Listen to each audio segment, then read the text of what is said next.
Bog svima, dame i gospođo, evo to je ta gitara koju će Ad Astra Music Shop TMS dat najsretnijem našem fanu ili fanici na koncertu. Znači svako ona koji kupi ulaznicu za promociju Ad Astra u Boogaloo 15.4.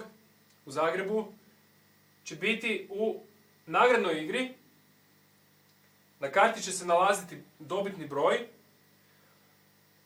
koji ćemo izvući za vrijeme naše svirke.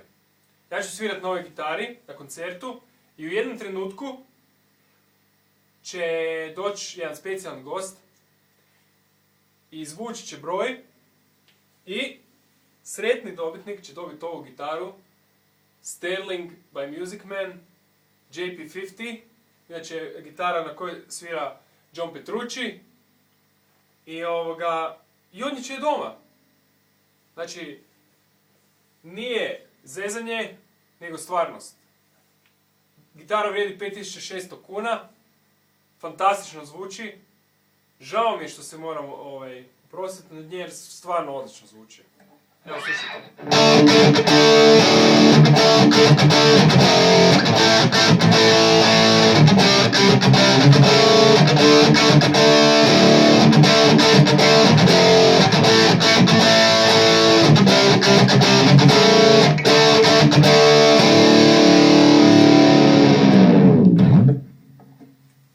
Vidimo se.